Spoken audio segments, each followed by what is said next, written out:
জন। জন আপনার নাম। বয়স কত? 30 রানিং। 30 রানিং। জন্ম জেলা? জন্ম জেলা টাঙ্গাইল। টাঙ্গাইল। আপনি আজকে যে বিষয়টা নিয়ে এখানে কথা বলতে আসছেন, বাংলাদেশে এই বিষয়টা নিয়ে মিডিয়াতে খুব একটা এখন পর্যন্ত ফোকাসড না বিষয়টা, কিন্তু এটা একটা ভয়ঙ্কর রকমের সমস্যা বলে আপনি মনে করেন। অবশ্যই। আর আপনার জীবনে যে ঘটনাটা ঘটে গেছে এটা আপনি জানিয়ে সবাইকে সতর্ক করতে এসেছেন। জি। আমার কাছেও মনে হয়েছে যেটা খুবই গুরুত্বপূর্ণ একটা বিষয়। তবে প্রথমেই বলে নিচ্ছি, এই বিষয়ে আমার ব্যক্তিগত কোনো অভিজ্ঞতা নাই এবং এ বিষয়ের বিস্তারিত আমি জানি না। আজকের এই এপিসোডটা আমি সেভাবেই আপনাদের কাছে তুলে দেব যাতে করে কেউ এই এপিসোডটা দেখে বা শুনে কোনোভাবে ইন্সপায়ার না হয়। উনি যে বিষয়ে ছিলেন বা যে বিষয়ে ভুক্তভোগী হয়েছেন বা যে মন্দ কাজটা ওনার দ্বারা হয়েছে সেই কাজে যাতে কোনোভাবেই কেউ ইন্সপায়ার না হয়। তার মানে বুঝতেই পারছেন উনি যে বিষয়গুলো এখানে বলবে, যে বিষয়ের খুঁটিনাটিগুলো এখানে আসবে, এমনভাবে উপস্থাপন করা হবে যাতে করে ওই খুঁটিনাটিতে কারো ইন্টারেস্ট হলে, এভিল ইন্টারেস্ট যেটাকে বলে, সে যাতে ওইখানে যেতে না পারে। সো ওইভাবে আমি উপস্থাপন করছি এবং একই সাথে এই এপিসোডটা অনেক বড় একটা অ্যাওয়ারনেস হতে পারে পুরো বাংলাদেশের জন্য। সো আমরা শুরু করি। জি বলুন, আপনি ছোটবেলা থেকে যেখান থেকে, প্রথমে আগে ব্যাকগ্রাউন্ডটা জানবো। আমি গ্রামে বড় হয়েছি, ছোটবেলা থেকে গ্রামেই ছিলাম। টাঙ্গাইল সদরের খুব কাছাকাছি গ্রাম, মানে শহরের একদম নিকটেই। তো ফ্যামিলি বলতে আমার বাবা মা 5 ওয়াক্ত নামাজ পড়ে, মানে ইসলাম মাইন্ডেড। উনি হচ্ছে তালিমও করে, বাড়িতে তালিমে করে। আর বাবা ব্যবসায়ী। ছোটবেলা থেকে আমাদেরকে একটু সময় কম দিতে পারতো, মানে সকালে বেরিয়ে যেত, দেখা যেত রাত্রে আসছে, আমরা ঘুমিয়ে আছি, এরকম দেখা গেছে। এমন হয়েছে যে সপ্তাহে 2-1 দিন দেখা হয়েছে বাড়িতে থাকার পরেও, ব্যবসা নিয়ে অনেক ব্যস্ততার কারণে আর কি। আর ছোটোবেলায় স্কুল লাইফ পার করে, স্কুলে পড়াশোনা খুব ভালো ছিলাম এটা বলা যাবে না, কিন্তু খুব খারাপ ছিলাম এরকম না। সবসময় দেখা যায় 5-7 এরকমের মধ্যেই থাকতো রোল আর কি। তো এসএসসি কমপ্লিট হওয়ার পরে ইন্টার টাঙ্গাইলেই করা হয়। আমরা 3 ভাই 1 বোন। বাবা ব্যবসায়ী ছিলেন? জি। আমাদের বিজনেস বলতে কাঠের বিজনেস, ফার্নিচার আর সোমিল আছে কাঠের। তার মানে আমরা বলতে পারি মধ্যবিত্ত একটা মধ্যবিত্ত ফ্যামিলি। তো বিবিএ জন্য আর কি, যখন আমার ইন্টার কমপ্লিট হয়ে গেল তখন ভার্সিটিতে ভর্তির জন্য ট্রাই করলাম, কয়েকটাতে হলো না। তো জাতীয়তে আমার ম্যানেজমেন্ট সাবজেক্টটাতে আমার হলো ওটা টাঙ্গাইলে আর কি, করুলিয়াতে। তো আমি আসলে অ্যাকাউন্টিং চাচ্ছিলাম, যে আমি অ্যাকাউন্টিংয়ে পড়াশোনাটা করব। তো তখন যখন হলো না তখন আমি প্রাইভেটে ভর্তি হই আর কি, ঢাকাতে চলে আসি। বাবাও চাচ্ছিল এভাবেই, তো এইভাবেই ঢাকাতে চলে আসা। ঢাকাতে আসি 2010-এ। 10 বছর আগে। জি। তো এসে ঢাকাতে প্রাইভেট একটা ভার্সিটিতে ভর্তি হই। তারপর যখন আমি ভার্সিটিতে আসি, তারপরে যখন আপনার 2011 শেষ দিকের কথা বলছি, তখন আর কি আমাদের হোস্টেলে, মানে আমরা হোস্টেলে থাকতাম, 6 তলা বিল্ডিং, পুরোটাই হোস্টেল আর কি। এক ফ্লোরে 4 জন, মানে এক রুমে 3 জন 4 জন এরকম করে রুমে থাকা হতো আর কি। তো আমরা যে রুমটাতে ছিলাম ওটাতে আমরা 3 জন থাকতাম আর কি। আমার একটা ছোট ব্যাচের, মানে আমাদের 1 সেমিস্টার নিচে ছিল, ওর বাসা ছিল পাবনাতে, আর একটা বড় ভাই ছিল, ওনার বাসাও পাবনাতে ছিল। বড় ভাইরা দেখতাম আমরা যখন আর কি, মাঝখানে 2011-তে একটা আসছিল, অনলাইনে ক্লিক করলেই টাকা, এরকম একটা বিষয় আসছিল। তো ওনারা সেমিস্টার ফিসের টাকা না জমা করে, মানে ওনারা ওই আইডি খুলতেছে। তো আমারও বারবার বলতেছে জন এই আইডিটা খুলো। তো যখন আর কি ওই ভাইয়ারা ওইটা বারবার আমাকে বলতেছিল ওনারা খুলছে আইডি, তো ওইখানে রেফারেন্স বোনাস আছে এটা আমি জানতাম না। আসলে ওনারা রেফারেন্স বোনাসের জন্য আমার বারবার নক করতেছে। রেফারেন্স বোনাসটা হচ্ছে মানে উনি যদি আপনাকে রেফার করে, ওনার রেফারেন্স আইডি, হ্যাঁ ওনার আইডিতে আর কি প্রফিট আসবে, হ্যাঁ এরকম। তো আমি বললাম যে ভাই আসলে এত যদি সহজ হতো বিজনেসগুলা, তাহলে মানুষ যাদের কোটি কোটি টাকা আছে তারা তো 1-2 দিনে এই সব করে আরো কোটি কোটি টাকার মালিক হয়ে যেত। এটি ভাই হইব না, থাকা এমনিতেই ভালো আছে। তো তারপরেও বারবার ওনারা বলে, আমার ভিতরে একটু কিউরিওসিটি কাজ করে যে হইলে তো ভালোই, যদি সেমিস্টার ফিসের টাকাটা এখান থেকে হয়ে যায়, মানে এরকম একটা চিন্তা চেতনা চলে আসে তখন। তো চলে আসলে আমি বাসায় ফোন দিই আম্মুকে। আসলে ছোটবেলা থেকে আমি এত ভদ্র, মানে বাবা মা, আমার এলাকাতেও যদি আপনারা খোঁজ খবর নেন তাহলে জানতে পারেন 10টা ভালো ছেলে বললে আমার নাম আগে আসবে, মানে এরকম একটা নিয়েই তৈরি হয়েছিল আর কি। সব ভালো ছেলেরাই সিক্রেটস আসে। পরে যখন ওইখান থেকে আর কি ওই মাকে বললাম যে আম্মু হলো সেমিস্টার ফিসের টাকাটা তো সামনের মাসেই দিতে হবে, তো এই মাসেই দাও, এই মাসে দিলে আমার হচ্ছে কি যে ভার্সিটিতে একটু আগে জমা দিলে একটু কম লাগবে। মানে আমাদের এমনি সেমিস্টার ফিস ছিল 20,000 টাকা, সেখানে আমি বললাম যে 16,000 টাকা দিলেই হয়ে যাবে। মানে তখন আমার চিন্তা যে এখান থেকে তো 20,000 আমি আর্ন করবই। তখন পর্যন্ত আপনি জানেন না তো কি হচ্ছে, না তার আগে আপনি কনফিডেন্ট হয়ে গেছেন? কনফিডেন্ট হয়ে গেছি, মানে ওনাদের সবার দেখে ওনারা 30, 40, 50 এরকম করে আর কি এক একজন এই আইডি খুলতেছে। আচ্ছা, কাজটা কি হতো এই আইডির? এটা হচ্ছে আপনার অ্যাড আসতো, অ্যাডে ক্লিক করতে হতো, মানে 10 সেকেন্ড 30 সেকেন্ড পর পর, হ্যাঁ এরকম একটা অ্যাডে ক্লিক করতে হতো। গুগল অ্যাডসেন্সে চলে যেত পয়সাটা। জি জি। ওকে। তো পরে যখনই করলাম, তো নরমালি 2 মাস পরে বাসা থেকে টাকা দিল 16,000 আমার কাছে ছিল, আমাকে প্রতি মাসে 10,000 করে টাকা দিত আর কি, ওই থাকা খাওয়া প্লাস ইসের জন্য। তো সব মিলিয়ে আমি 26,000 টাকার মতো আর কি ওইখানে করি, আইডি অন করি। আইডি অন করলে 1 মাস পরে ওটা নাই দাও। ওখানে কি টাকা লাগে? টাকা দিয়ে অন করতে হয়? আইডি জমা করতে হয়, মানে 4,000 টাকা করে আইডি খুলতে হয়। আমি 6টা আইডি খুলি 24,000 টাকা দিয়ে, আর ওই যে ভাইয়ের খুলে দেয় ওইটার ঘোরাঘুরিতে 2,000 টাকা ওনারা নেয় আর কি। আচ্ছা, তো আপনি 6টা আইডি খোলেন 24,000 টাকা দিয়ে? জি। 4,000। এই টাকাটা কারা পেতো? আইডি ওনারা ওই যে আমাকে হলো আইডি দিয়ে দিত, একটা পিন দিয়ে দিত, ওইখানে টাকা জমা হচ্ছে দেখাতো, এটাই। আসলে টাকাটা কার মাধ্যমে কার কাছে গেছে এটাও আমরা জানতাম না তখন আর কি। ইন্টারেস্টিং বিষয়টা হচ্ছে যে আইডিগুলো শুধুমাত্র বিজ্ঞাপন দেখবে, বিজ্ঞাপনের যখন কোনো ভিডিও দেখবে বা যে ভিডিওগুলো আলটিমেটলি আপনাদেরকে দেখতে বলা হবে সেগুলোই আপনারা দেখবেন। জি, ওখানে আসতেছে একের পর এক আসতেছে। এবং এটা কোথা থেকে আসতেছে আপনারা জানেন না? না, ওই গুগল এক্সচেঞ্জের মতো আর কি। হ্যাঁ, এই বিজনেসটা ছিল, এখন আর নাই আমি যতদূর জানি, তাও জানি না আছে কিনা। এই ক্লিক বিজনেস এটাকে বলতো। মানে আসতো, বসে বসে সবাই সারাদিন শুধু হলে ভিডিওতে ওই আইডিতে বিজ্ঞাপনে ক্লিক করতো। তো বিজ্ঞাপনে ক্লিক করলে ডাটা এন্ট্রি হয়ে যেত যে এতগুলো বিজ্ঞাপন আপনার শো করেছে, আর যারা বিজ্ঞাপন দিত তাদের পয়সাগুলো আলটিমেটলি হচ্ছে এইভাবে ডিস্ট্রিবিউট হতো। কি ভয়ঙ্কর একটা ব্যাপার। হ্যাঁ, যাই হোক, তারপর তো পরে দেখুন 1 মাস 1.5 মাস পরে যখন আইডি ম্যাচিউরড হতে আর কি বলছিল যে 45 দিন সময় লাগবে, 45 দিন পর থেকে আমরা ওইখান থেকে টাকা উঠাতে পারবো, এরকম একটা বলছে। তো 45 দিন যাওয়ার আগে আমরা শুনলাম যে এটা একটু সমস্যা হচ্ছে, তো টিভিতেও ওটা নিয়ে ফলোভাবে একটা হচ্ছে যে অনেক টাকাই হয়েছে। তো আমাদের আইডিগুলো আর কাজ করছে না, মানে ওই ওয়েবসাইটটাতে আর ঢুকতে পারতেছি না আমরা। তো মাথায় তো টেনশন শুরু হয়ে গেলো, হ্যাঁ এত টাকা সেমিস্টার ফি দেবো কেমনে? তখন এই টাকাটাই অনেক টাকা মনে হতো, মানে 16,000 টাকা অনেক টাকা। 20,000 টাকা আমাকে জমা করতে হবে, আমি কোথা থেকে করবো? আমার যে টাকা দেয় ওটা তো আমার থাকা খাওয়াতেই চলে যায়।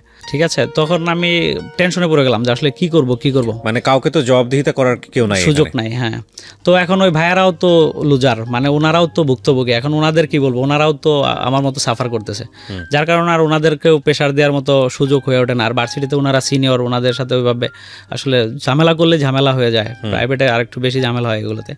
তো পরে ফাইনালি তো মিড টার্ম চলে আসলো, মিড টার্ম দিলাম। মিড টার্ম দেওয়ার পরেই তো টিউশন ফি জমা দেওয়ার জন্য আর কি ভার্সিটি থেকে একটু চাপ দেয়। তো কি করা যায়। এর মধ্যেই এক ভাই আসছিল আর কি, ওই যে ভাই আমার রুমে থাকতো ওনার ফ্রেন্ড আর কি, ওনারা ইংলিশ ডিপার্টমেন্টে ছিল, আমরা বিপিতে ছিলাম, উনি ইংলিশ ডিপার্টমেন্টে ছিল আর কি। তো ওই ভাইয়ের বাসা হচ্ছে বরিশালে আছে। উনি এখানে একটা ফ্ল্যাট নিয়ে থাকতো, ওনার বাবা বাইরে সেটেল, মানে ভালো ফ্যামিলি, টাকা পয়সার দিক দিয়ে অনেক আছে ওনাদের এরকম। তো ওই ভাইয়া পরে বললো যে তুমি নাকি এরকম করছো, আচ্ছা ঠিক আছে তাহলে সমস্যা নাই, আমি একটা সাইট দিতেছি। তো এখানে বলতেছে যে $10 করে আর কি, $10 করে একটা শেয়ার কেনা যায়, এটা $2 করে প্রতিদিন আসবে এরকম।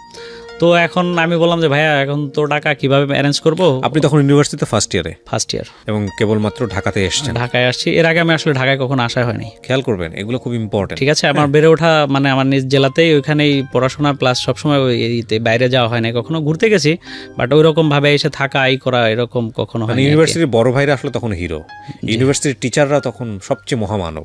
এগুলো আমার ব্যক্তিগত জীবন থেকে আমি বললাম আসলে আলটিমেটলি, কারণ আমি তো ওই আমার মতো ইউনিভার্সিটিতে যখন পড়তে আসি তখনই ঢাকা শহরে আসি, এর আগে কখনো আসি নাই।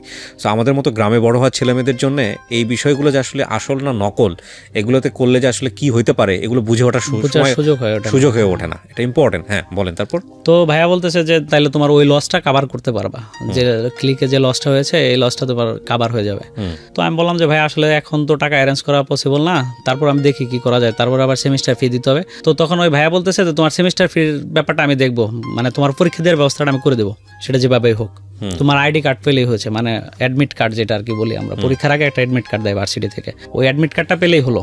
তো আমি বললাম যে আচ্ছা ঠিক আছে ভাই, তাহলে তো সমস্যা নাই, আমি দেখি কথা বলে। তো আম্মুকে বললাম যে আম্মু আমি তো আসলে অনলাইনে কাজ করতেছি, আমার ওই পিসিটাতে কাজ করছে না, তো আমার একটু ভালো পিসি দরকার, মানে একটা ভালো কম্পিউটার দরকার। মিথ্যা কথা বললাম? হ্যাঁ মিথ্যা বললাম।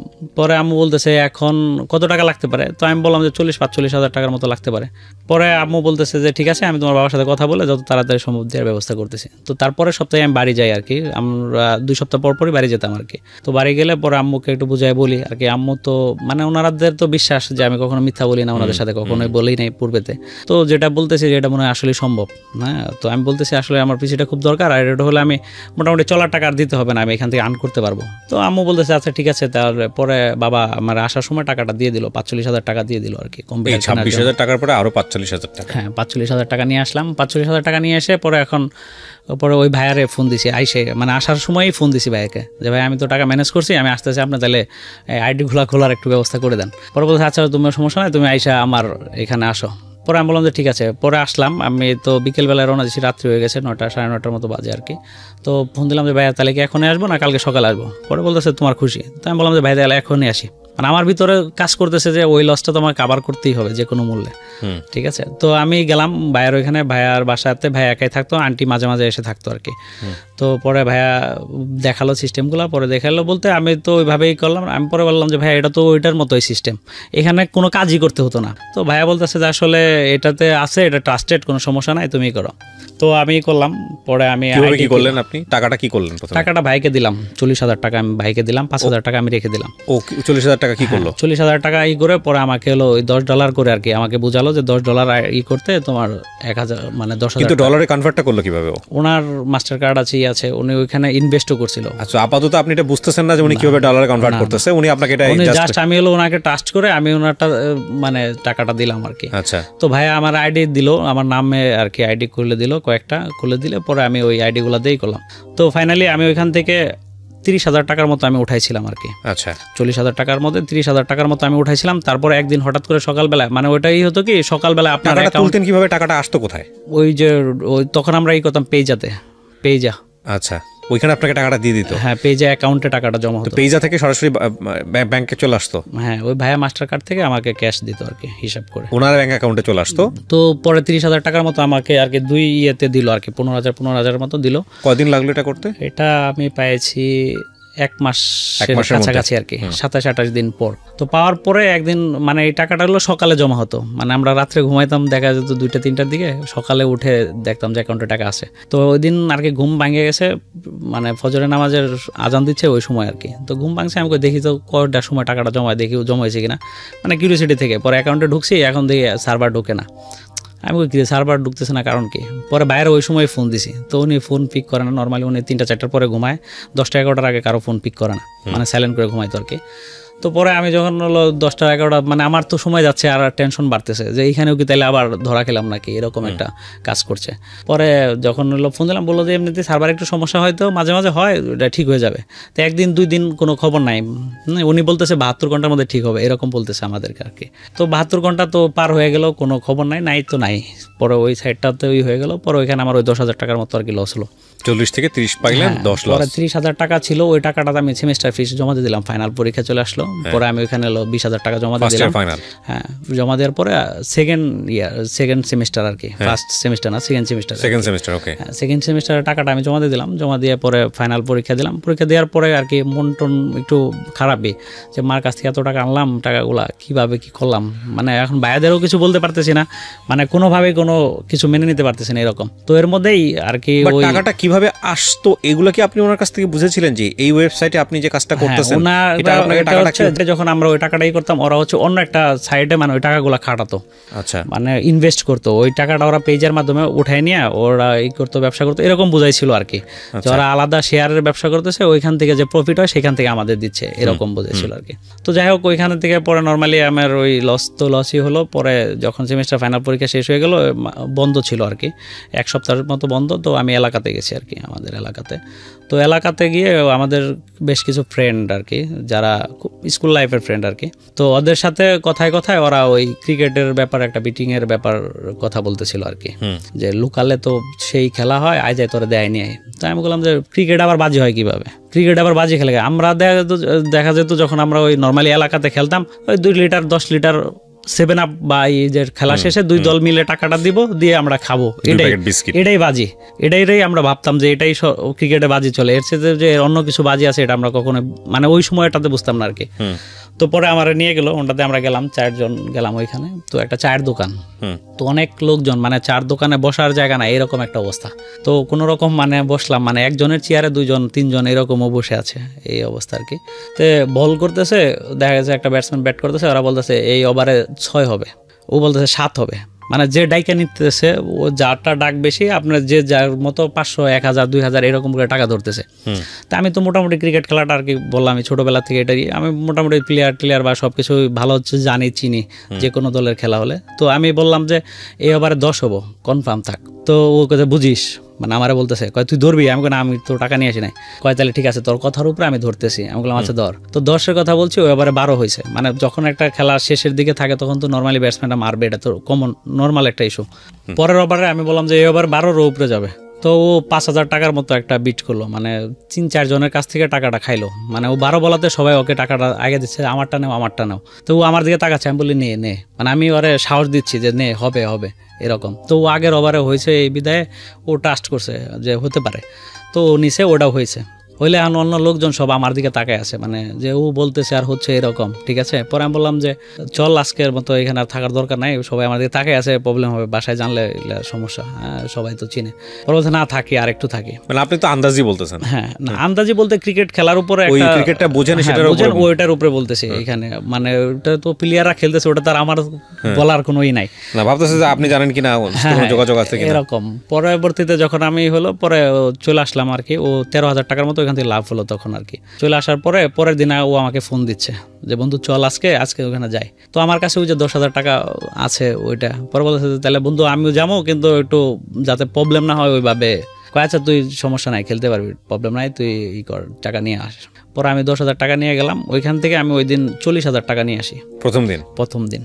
মানে এরকম ওভার বল খেলে আর কি ওদের ওইখান থেকে, যেহেতু আপনি মোটামুটি অভিজ্ঞতা আছে। আর ওইখানে তো সব আমজনতা খেলতো, মানে ওরা ক্রিকেটটা অত বুঝতো না। হ্যাঁ, যারা খেলছে দেখা যাচ্ছে কেউ মানে গ্রামের লোকজন তো মানে অতটা এক্সপিরিয়েন্স নাই খেলার প্রতি, মানে বুঝে খেলা দেখে এইটুকুই। হ্যাঁ, কোন ওভারে কত হতে পারে একটা খেলার মুভমেন্টে তো বোঝা যায় যে এখন একটা ব্যাটসম্যান মারবে, সেট হয়েছে ব্যাটসম্যান মারবে, এরকম সিচুয়েশন। ওনারা এগুলা বুঝতো না, ওনারা ওনাদের মতো মানে খেলা হচ্ছে, ওর ধরতেছে 6-7 এরকম, যে এরকম ডাকতেছে, একজন আরেকজনে দিচ্ছে। দেখা যায় ওভার তো এক সময় এক ওভারে রান হচ্ছে, এক ওভারে হচ্ছে না, ওই জিতছে হারছে ওইভাবেই। কিন্তু ওইভাবে ওরা আর কি প্রফেশনালি যে অতটা ভালো আন্দাজ করতে পারবে যে কি, ওই রকম না।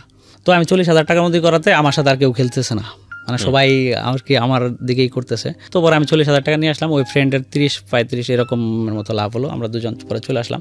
তো পরের দিন গেছি, পরের দিন আমাদের সাথে কেউ খেলবে না, মানে ওই লোকাল যারা আছে ওনারা আমাদের সাথে খেলবে না। বুঝতে পারছে যে আমরা যেটা বলতেছি এরকম হচ্ছে। হ্যাঁ, আমরা যদি 12 ডাকি ওরা 13 ডাকা নিচ্ছে, মানে ওখানে সিস্টেম হচ্ছে আপনার যে লাস্ট যে ডাক দিবে উনিই পাবে। আচ্ছা, দেখা যাচ্ছে হয়েও যাচ্ছে, আমরা তো 12 নিচ্ছি, আইডিয়ার উপরে দেখা 13, 14, 15 হয়ে যায় লাস্টের দিকে T20 খেলাগুলোতে। তো ওনাদের ছেড়ে দিতে হচ্ছে। তারপরে আমি দেখলাম যে আসলে তো এইভাবে আসলে খেলা হয় না, ঠিক আছে। পরে আমি বললাম যে চলে আসি। ওই দিন আমার 13,000 টাকা মতো লস হলো আর কি। লস হলে পরে আমি চলে আসলাম, 40,000 টাকা থেকে 13,000 টাকা বাদ দিয়ে পরে বাকিটা নিয়ে চলে আসলাম। ও আসলো না, ও থাকলো, কয় তাহলে আমি খেলি। আমি বললাম যে ঠিক আছে তুই খেল। পরে আমি চলে আসলাম। আসার পরে যখন খেলতেন কিরকম জায়গাতে? চায়ের দোকান। বললাম ভাইয়া, চায়ের দোকান মানে আলটিমেটলি হচ্ছে ওরা সবাই মোটামুটি যারা ওখানে চা খাইতো সবাই, মানে ওইখানে ওই সময় পাবলিকরা ছিল না, মানে দোকানটা হচ্ছে ব্রিজের পাশেই। হ্যাঁ, তো ওইখানে মানে টাকাটা রাখতেন কাছে চায়ের দোকানদারের কাছে না। তো ওটা তো টাকা তো হাতে হাতে দিয়ে হতো, মানে আমি 16 ডাকছি, মানে 10 ডাকছি, আরেকজন 11 ডাকছে, যে 11 ডাকছে সে পাইলো, তার হাতে সব টাকা দিয়ে দিত, সে আবার হারলে দিয়ে দিত, জিতলে ওনার কাছে। এইসব ব্যাপারে আপনারা যথেষ্ট ইমানদার ছিলেন আর কি, কোনো রকম কোনো ঝামেলা করতেন না। যারা আসলে জুয়া খেলে কিন্তু আবার ঈমান আছে, চিন্তা করেন, যারা বিটিং করে তাদের ভিতরে এই টেন্ডেন্সিটা নাই যে আপনার টাকাটা মেরে দিবে। আচ্ছা, এরকম নাই। আপনি দিতে পারতেছে না, হয়তো অনেক সময় প্রবলেম হয়ে যায় যে ক্যাশ নাই, বইলে ফেলছে নাই, আচ্ছা দিস কবে দিবি বল, এরকম হয়তো আর কি। লোকালে এরকম চলতো আর কি, কারণ ওইখানে তো সবাই মোটামুটি পরিচিত, আশপাশের এলাকার লোকজন এরকম। তো পরে আমি ওইখানে থেকে করার পরে ওইখানে পরের দিন গেলাম। পরের দিন তো ওই যে চলে আসলাম লস করে, পরে আইসা বললাম। পরে ওই ফ্রেন্ড বলতেছে যে বন্ধু এখানে তো সমস্যা, তাহলে চল আমার আরেকটা লিঙ্ক আছে ওইখানে যাই। আমি বললাম কীরকম লিঙ্ক, পরে বলতেছে যে না আছে ভালো, কোনো সমস্যা নাই, চল। তো শহরেই আর কি, ওইখানে বড় বড় খেলা হয়, মানে একটা ম্যাচে দেখা গেছে 10 ভরি 20 ভরি 50 ভরি করে দোকানদাররা যারা স্বর্ণের দোকান করতেছে ওরা বাজি ধরতেছে। এটা খেলা শুরুর আগে ম্যাচের উপরে, ধরেন আজকে পাকিস্তান বাংলাদেশের খেলা, সাপোজ পাকিস্তান অফার করছে 3000 করে নর্মালি, মানে পাকিস্তান যদি আপনি নেন আপনাকে 3000 করে দিতে হবে 1000-এ, আর আমি বাংলাদেশ নিলাম, আমি যদি জিতি তাহলে আমাকে 1000-এ 3000 দিবে আর কি, আর হারলে আমার 1000 দিতে হবে এরকম। আর ওরা ভরির হিসাবটা ওইরকম করতো যে 5 ভরি দিলাম, জিতলে তুই 2 ভরি দিবি এরকম, সবটুকু গোল্ডের। হ্যাঁ সব হিসাব গোল্ডে, ওরা গোল্ডে করতো, গোল্ডটাকে আবার টাকায় কনভার্ট করতো না, ওরা গোল্ডই নিত।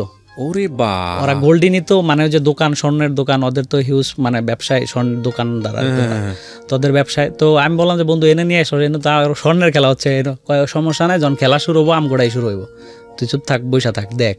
মানে আমার তো মানে ওনাদের ধরা দেখে আমি একটু হতভম্ব হয়ে গেছে আর কি, যে 5 ভরি 10 ভরি 20 ভরি 50 ভরি পর্যন্ত ওনারা ধরতেছে, স্টেক করতেছে, ঠিক আছে, স্বর্ণের দোকানে। তো আমরা টাকা নিয়ে গেছি 30-35 হাজার, এখানে তো 1 ভরি দামও না, তাহলে ওদের সাথে আমরা কিভাবে, আর আমাদের তো আর স্বর্ণ নাই ওইখানে, ওরা তো স্বর্ণ জমা দিচ্ছে, ঠিক আছে, স্বর্ণ এনে জমা দিচ্ছে, একজনের কাছে জমা দিচ্ছে, ওরা করতেছে। পরে আমি ওয়েট করলাম, ওয়েট করতে বললো। পরে যখন খেলা শুরু হলো তখন ওইখানে টিভি আছে, মানে 4 দোকানের মতোই, মানে কয়েকটা মার্কেটের মাঝে আর কি, ফাঁকা জায়গাতে আর কি।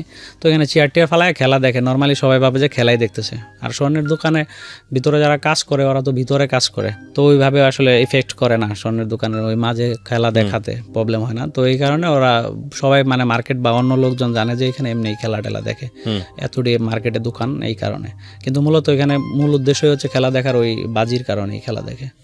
তো আমি বসলাম, বসলে খেললাম। পরে ওইখানে দেখলাম যে না আমার চাইতেও ওরা আর কি অনেক অভিজ্ঞ, মানে ওইখানে কোনোভাবে আমি ডাক নিতে পারতেছি না, আমার কাছে মনে হচ্ছে যে না এরকম হবে না, ও কিন্তু ওরা নিয়ে নিচ্ছে, দেখা যাচ্ছে জিতছে, আমি আবার নিচ্ছি, হারতেছে। ওই দিন আমার ওই পুরো টাকাটাই লস হলো, আমি 33,000 টাকার মতো নিয়ে গেছিলাম, পুরোটাই লস হলো। ওইখানে লস হলে আমার মাথা পুরাই যে এইখান থেকে আর্ন করতে হবে যে কোনো মূল্যে। তো আমার এইদিকে সেমিস্টার শুরু হয়ে গেছে, ততদিনে আপনাকে পেয়ে বসেছে এই জুয়া, এটা আমাকে করছে। পরে আমি বললাম যে বন্ধু এখান তো সেমিস্টার, বাড়ির থেকে চাপ দিচ্ছে যে ক্লাস শুরু হবে, যাস না কেন?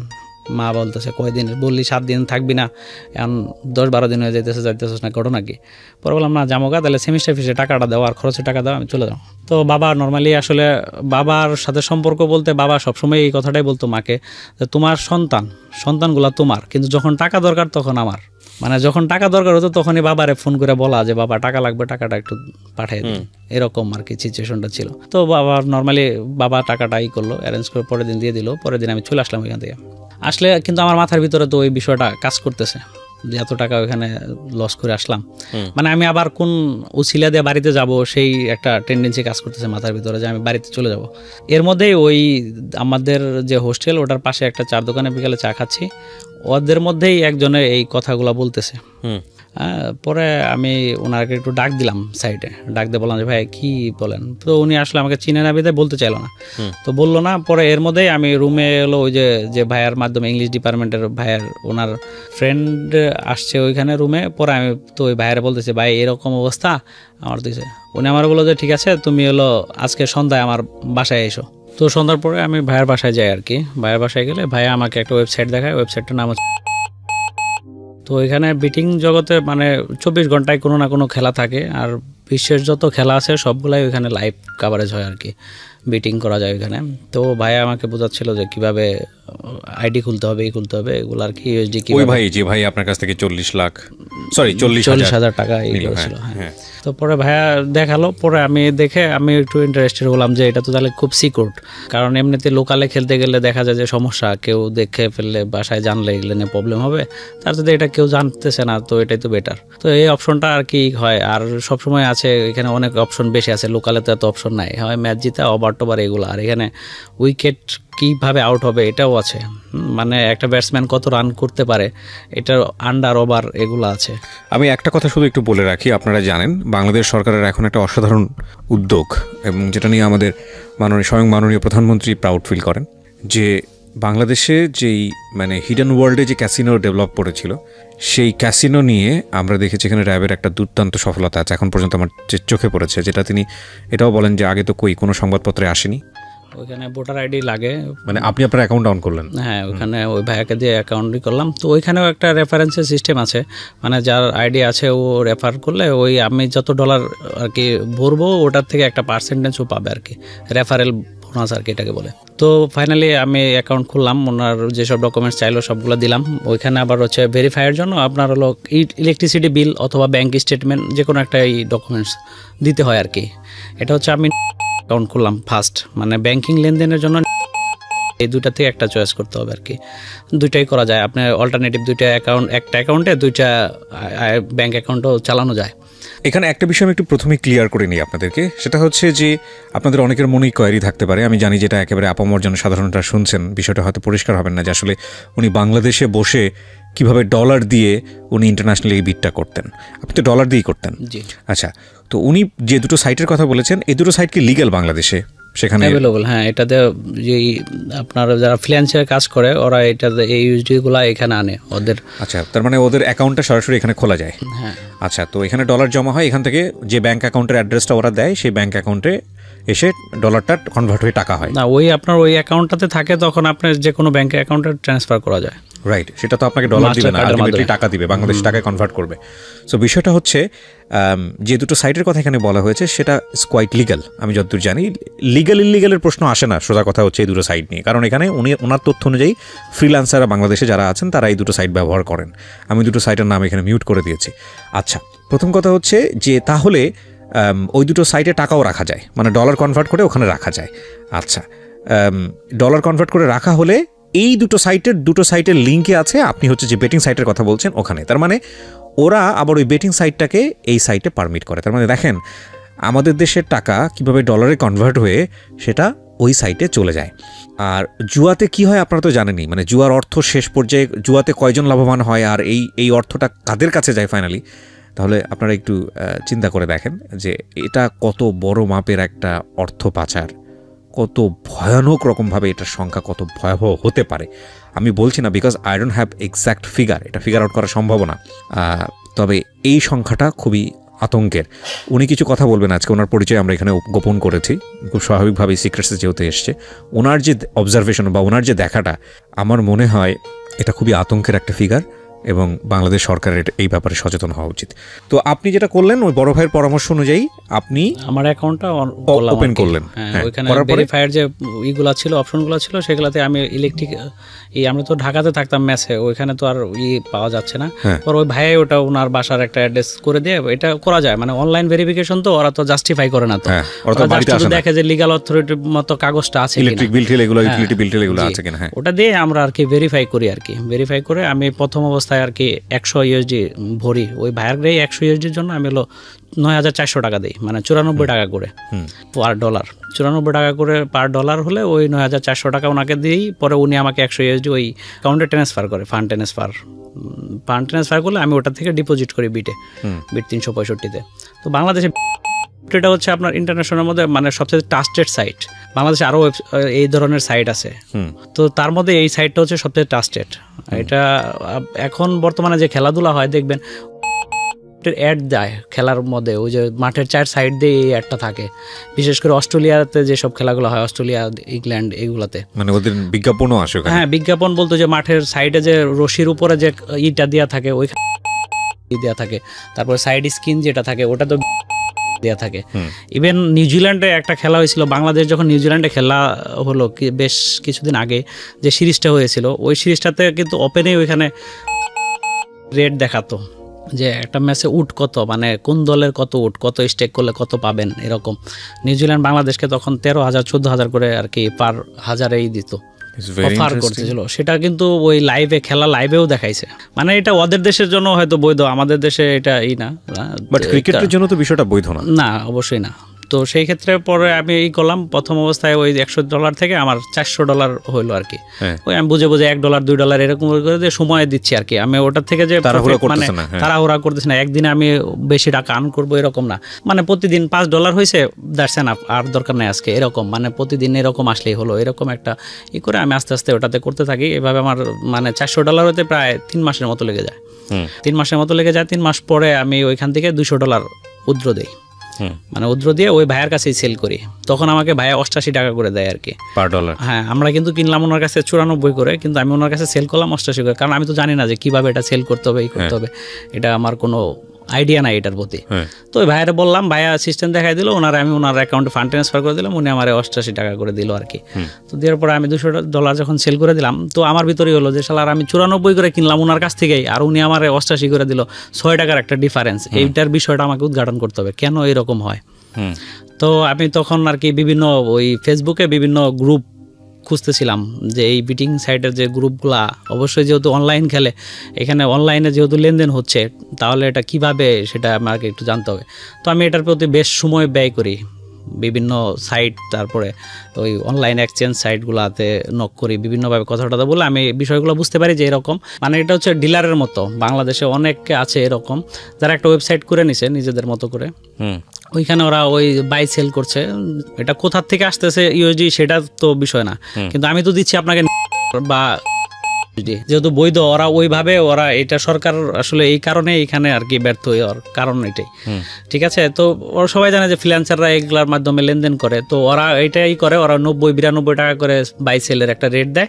ওই আমরা অ্যাকাউন্ট নাম্বার, ব্যাংকের অ্যাকাউন্ট নাম্বার অথবা বিকাশ নাম্বার বা যে কোনোভাবে আমার টাকাটা দিল, আমি ওর ফান্ড ট্রান্সফার করে দিলাম, এরকমভাবে লেনদেন হয় আর কি।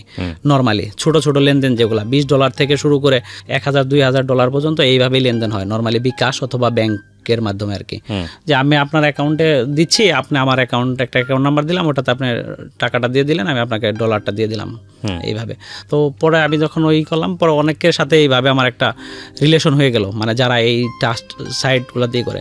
তো এমনও আছে যে যাদের সাথে আমার কোনো দিন আজ পর্যন্ত দেখা হয় নাই, কিন্তু তাদের সাথে আমার লাখ লাখ টাকা লেনদেন হয়েছে পরবর্তীতে এসে, মানে তখন তো সম্পর্কে শুরু হলো আর কি। তো পরে এইভাবে আমি আর কি বিটিং করলাম। প্রথম দিকে আমার খুব লাভ হতো, মানে ওই যে এরকম $4-5 হলে আমি আর ওই দিন আর খেলতাম না, ওই রেখা দিতাম।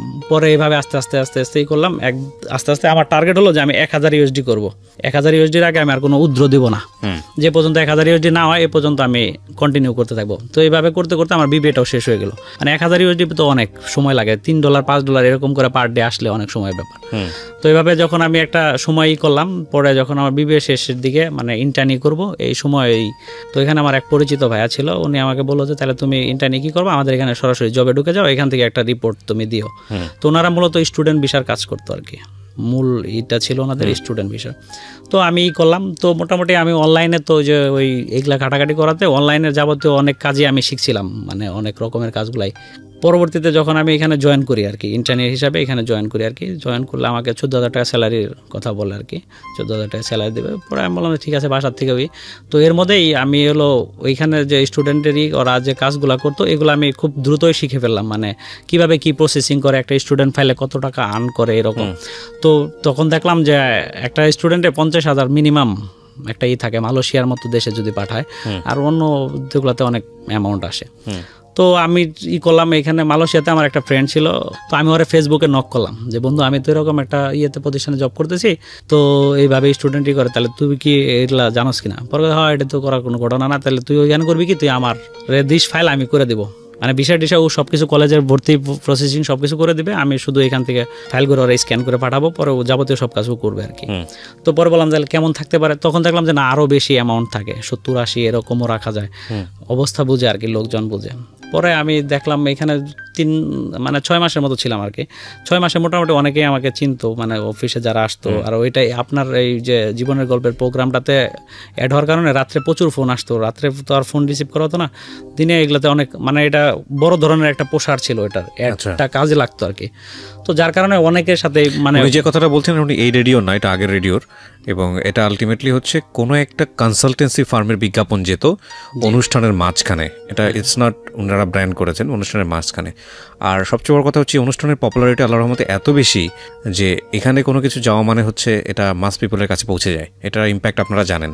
তো সেটার কথা উনি বলছেন যে প্রচুর কল আসতো। হ্যাঁ, অফিসের ওই নাম্বারটা আমার কাছে ছিল, মানে ফোনের যে নাম্বারটা দেওয়া ছিল অ্যাডে, ওই নাম্বারটা, মানে রাত্রে ও যেদিন প্রোগ্রাম থাকতো ওই দিন রাত্রে ঘুমানো যেত না, এমন একটা অবস্থা তৈরি হতো আর কি। সবাই ফোন দিত, আর আমিও ওই সময় আপনার এই প্রোগ্রামটা শুনতাম। হ্যাঁ, মানে জানাই আছে ফোন আসবে, ঘুমানোর সুযোগ নাই। হ্যাঁ, তো নর্মালি 2-3 ভালো লাগতো শুনতে, বিশেষ করে আপনার বয়সটা বেশি ভালো লাগতো আর কি ওই সময়। তো ওই সময় আমি এটা শুনতাম। তো পরবর্তীতে এখানে আমার একটা হলো যে যেহেতু এত টাকা আর্ন হয় তাহলে আমি তো এটা করতেই পারি পাশাপাশি। তো জবটা আমি ছেড়ে দিলাম যে ভাই আমি আর জব করবো না, আমার এটা ভালো লাগছে না, আমি অন্য কিছু ট্রাই করব। তো এর মধ্যে আমি ওই যেটা বললাম আমার $1000 হয়ে গেছে ওইদিকে। তো তখন আর আসলে জবের প্রতি আমার কোনো ইন্টারেস্টেড নাই। হ্যাঁ, যে আমি তো দুইটা পাই 14,000 টাকা, আর এখানে আমি একটা ডিল করলেই তো আমার 70-80 হাজার। এখানে আমার 1000 হয়ে গেছে, প্রায় 90,000 টাকার মতো এখানে হয়েছে, আর এইদিকে আবার চলে আসছে। তো আমি আর ফাইনালি জব করবো না এরকম ডিসিশন নিয়ে বাসায় চলে যাই। পরে ভাইয়া আমাকে খুব রিকোয়েস্ট করে যে পরবর্তীতে তুমি তো ভালো কাজ করতেছো, তাহলে তুমি একটু করো ভাই, আর একটা মাস করো, আমি অন্য একটা লোক পেলে তোমাকে ছেড়ে দেবো না। পরে আমি ওনার রিকোয়েস্টে আর একটা মাস ওইখানে আমি কাজ করি আর কি। এর মধ্যে আরও কয়েকটা ফাইল আসে, মানে যারা বাইরে যাবে ওদের পরিচিত। পরে আমি তো বলি ওদের যে আমি তো জব ছেড়ে দিচ্ছি, এগুলো রেসপন্সিবিলিটি আমি নিতে পারবো না, এগুলো প্রতিষ্ঠানের ব্যাপার, আপনার প্রতিষ্ঠানের সাথেই করেন। তো ওনারা পার্সোনালি আমাকে বলে যে ভাই আপনি যদি পারেন তাহলে এই কাজগুলো করে দেন। তো আমি বললাম যে আমার এরকম আছে, আমি করে দিতে পারবো, সেই ক্ষেত্রে আপনি অফিসে আসতে পারেন, আমি যেখানে থাকি ওইখানকার অ্যাড্রেস দিয়ে দিই যে আপনি এখানে এসে যোগাযোগ করবেন আমার সাথে। তো ওইভাবে আমি 5-6 জন স্টুডেন্ট আর কি ওই সময় পাই। 5-6 জন স্টুডেন্ট পাইলে আমি ওই ফ্রেন্ডের মাধ্যমে ওই সময় কাজটা করি আর কি। কাজ করলে আমার কাছে প্রায় 4 লাখ টাকার উপরে চলে আসে মানে ওই কাজের থেকে। আর এইদিকে ওই 100 USD হওয়ার পর, 1000 USD হওয়ার পরে মানে আমার লেভেলটা চেঞ্জ হয়ে যায়। আমি কিন্তু আগে তখন ওই যে $3 $5 এরকম হলে আর বিটিংই করতাম না, একদম টোটাল অফ, ওই দিন আর করতাম না, ঠিক আছে। কিন্তু ওই সময় আর এগুলা কাজ হতো না, তখন মানে যতক্ষণ USD আছে ততক্ষণ খেলতে হবে, এরকম একটা টেন্ডেন্সি কাজ করে। তখন ফ্রি টাইম অফিস করতেছি না, কোনো চাপ নাই, কাজ নাই, পড়াশোনা নাই, MBA-তে ভর্তি হবো আর কি ওই সময়। তো বাসার থেকে বললাম, থেকে তখন আমি টাকা নিলাম 70,000, যে MBA-তে ভর্তি হতে হবে, একবারে টাকাটা দিলে একটু কম লাগবে। মানে এই টাকাটা নিলাম হলো আমার কাছে যে 4 লাখ টাকা ছিল, ওইখানে 70,000 টাকার সাথে আরো 30,000 মিলিয়ে আমি ওইখান থেকে উঠে 5 লাখ টাকার একটা অ্যামাউন্ট দিয়ে আমি বড় একটা করবো আর কি, মানে বেটিং এর একটা করলাম। নেশাটা কি জিনিস আপনারা চিন্তা পরে আম্মু দিল, যেহেতু একবারে দিলে কম লাগবে এই পাশে দিল, কিন্তু তারা কখনোই মানে জানতেও চেষ্টা করে নাই যে ভার্সিটিতে আসলে এরকম কোনো ওয়ে আছে কিনা, মানে এত সহজ সরল ওনারা আর কি, যেটা বলছি সেটাই বিশ্বাস করছে আর কি। তো ফাইনালি আমি তখন ওই 5টা টাকা করে 5 লাখ টাকার একটা করলাম, 5 লাখ টাকা করে আমি বিটিং এর জন্য একটা করলাম যে লোকালে খেলবো এটা দেয়া। হ্যাঁ, USD-তে পরে আমি কনভার্ট করি নাই, পরে হলো 1000 ওই লস হয়ে গেল। পরে আমি ওই 5 লাখ টাকা থেকে 1000 আবার ভরলাম 1 লাখ টাকা দিয়ে, 95,000 টাকা আর কি। 95,000 টাকা দিয়ে 1000 USD আবার ভরলাম, ভরার পরে আর 4 লাখ টাকা থাকলো আমার কাছে। ওই 4 লাখ টাকা দিয়ে এই উত্তরাতেই ওই মার্কেটে এখানে লোকালে বড় বড় বাজি হতো, মানে ওইখানে একটা দোকান আছে, ওই দোকানে মার্কেটের মালিকের দোকান আর কি, ওনার ওইখানে টাকা জমা রাখতো। মানে আপনি 1 লাখ টাকা জমা রেখে আসছেন, অসুবিধা নেই, ওনারে 500 টাকা দিলেই হচ্ছে, এরকম 500 1000 লাভ হইলে দিয়ে আসলেই হলো লাভের থেকে আর কি। তো এইভাবেই আর কি ওনাকে দিয়ে আসার তো এখানে টাকা মিস নাই আর কি, টাকা রিস্ক নাই কোনো, যে টাকা হারলে দিবে না এরকম না, জিতছেন আপনি দিবে না এরকম না। তো এখানে আমি 2-3 দিন গেলাম, মানে বিটিং করি না কিন্তু যাই, যা দেখি ওদের অবস্থা দেখি। তো ওরা বল টল খেলে না, ওরা শুধু ম্যাচ খেলে।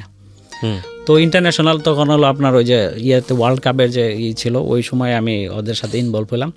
তো এখানে আপনার BPL IPL এর সময় বেশি জমে আর কি, ওরা ইন্টারন্যাশনাল ম্যাচ একটু কমই করে, কারণ ইন্টারন্যাশনাল ম্যাচগুলোতে ফিসিং হয় না খুব একটা। হ্যাঁ, কিন্তু BPL IPL এগুলোতে অনেক ফিসিং হয়, কারণ এগুলো তো অনেক টাকার খেলা। তো আমি এই অনলাইনে বিটিং করা অনেক ওয়েবসাইটে, তো এর মধ্যে আমার একটা ছেলের সাথে পরিচয় হয়, ওর বাসা হচ্ছে ইন্ডিয়াতে। তো ও হচ্ছে বুকি বলতে ওরা হলো যে বিভিন্ন এই জুয়ার সাথে জড়িত, মানে বড় বড় ম্যাচ ফিসিং এর সাথে জড়িত। ওর সাথে আমার হলো স্কাইপিতে কথা হয়। আচ্ছা, একটা নাম্বার দেয় ও আমাকে ফেসবুকে থেকে, পরে ফেসবুক থেকে স্কাইপিতে কথা হয়। স্কাইপিতে কথা হলে ও তো হিন্দি বলতো, আমি হিন্দি অতটা বুঝতাম না, তখন হিন্দি না বোঝাতে ওর সাথে একটু প্রবলেম হয়। ইংলিশে ও আবার ইংলিশটা অত ভালো বোঝে না, তো সমস্যায় পরে ওরা, আমার একটা ফ্রেন্ড আছে ও আবার খুব হিন্দি ভালো বোঝে, পরে ওকে আমি ইনভলভ করি যে ও কি বলে এই কথাগুলো আমার একটু করে দিবি। তো ওইভাবে ওর কাছ থেকে বুঝে নেই আর কি ব্যাপারগুলো। পরে ও আর কি ইংলিশে করতে পারে না, পরে ওই যে গুগল ট্রান্সলেটে গিয়ে লেখে আর কি, ওইখানে তো আপনার যে কোনো ভাষা চেঞ্জ করা যায়, মানে আমি বাংলায় লিখলাম, ওটা আমি উর্দুতে যাচ্ছি বা হিন্দিতে যাচ্ছি, ওইভাবে আমি ট্রান্সলেট করতাম, ট্রান্সলেট করে ওর সাথে আমি হিন্দিতে চ্যাট করতাম আর কি গুগল থেকে। তো ট্রান্সলেট করাতে, কারণ আমার প্রাইভেসিটা নষ্ট হচ্ছে, ওই ফ্রেন্ড এগুলা জানতেছে যে ম্যাচ ফিসিং হয় এরকম, এগুলোর কারণে একটু প্রবলেম হবে, এই কারণে আমি ওই গুগল ট্রান্সলেট মাধ্যমে ওর সাথে আমার SMS-এ কথা হতো আর কি। তো আমি প্রথম দিকে ট্রাস্ট করতে পারতাম না যে না এরকম হয় এটা আর কি, তখন আমি ভাবি না যে ম্যাচ ফিসিং বলতে কিছু আছে।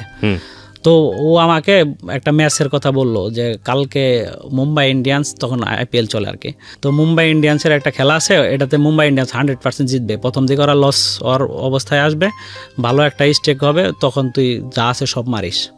ওটা আপনাকে জানালো? হ্যাঁ জানালো। তো ও আমার ইউএসডি আছে, ও ওটা জানালো আর কি, ওকে দিতে হবে 1000 ইউএসডি দিতে হবে।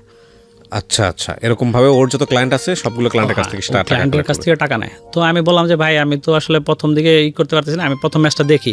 তো যখন যেভাবে বলতেছে এসএমএস দিতে যে এই ওভার উইকেট যাবে, সব মিলে যাচ্ছে, তো ওর প্রতি আমার একটা ট্রাস্ট চলে আসে। ট্রাস্ট চলে আসলে আমার কাছে তখন হলো ওই যে বললাম 4 লাখ টাকা, পরে আমি পুরাটাই কনভার্ট করি ইউএসডিতে কনভার্ট করাতে আমার যখন হলো 500-র মতো হয়, ওই ইয়েতে 2-3টা এমনি নর্মাল স্টেক করে আমি 500 ইউএসডির মতো হয়। পরে ওরা আমি বলি যে তাই ও তখন অ্যাডভান্স চায় যে আমার 1000 অ্যাডভান্স করতে হবে। পরে আমি বললাম যে 1000 তো অনেক বিগ অ্যামাউন্ট, আমি 500 অ্যাডভান্স করি 50-50। 500 আমি অ্যাডভান্স করতেছি আর 500 আমি আফটার ম্যাচের পরে দেবো আর কি। পরে বলতেছে আচ্ছা ওকে ডান। প্রথম ক্ষেত্রে কিন্তু নেক্সট টাইম ফুল অ্যাডভান্স পে করতে হবে, ও আমাকে এটা কনসাল্ট নেওয়ার জন্য। হ্যাঁ, পরে আমি বললাম আচ্ছা ঠিক আছে ব্যাপার না, আমি পরের ম্যাচে একটা টাস্ট হলে পরের ম্যাচে আমি তোরে দেবো। তো পরে একটা ম্যাচ হয় হচ্ছে আপনার হলো ওই কলকাতা নাইট রাইডার্স আর হচ্ছে হলো ডেভিড ওয়ার্নার খেলতো ওই টিমটাতে। হ্যাঁ যাই হোক, ওই টিমটাতে খেলা হয় আর কি। তো খেলা হলে আমাকে ও বলে যে এটাতে কলকাতা আজকে হারবে, কিন্তু নর্মালি কলকাতা জিতার মতো একটা টিম আর কি, ওদের সাথে জিতার মতো। তো বলতেছে যে এটা হারবে, খুব কাছাকাছি হারবে, মানে খুব ক্লোজলি ম্যাচ হবো, ভালো উঠবো, ওই সময় স্টেক করবি, প্রথমে স্টেক করার দরকার নাই। তো আমি প্রথমে 200 মতো মারি, যে 500 আছে 5000, আমি হলো 200 মাইরা দিই, ওরে 500 দিয়ে দিলাম। আমার কাছে তখন হলো 4300-র মতো আছে আর কি ইউএসডি, 4300 ইউএসডির মতো আছে।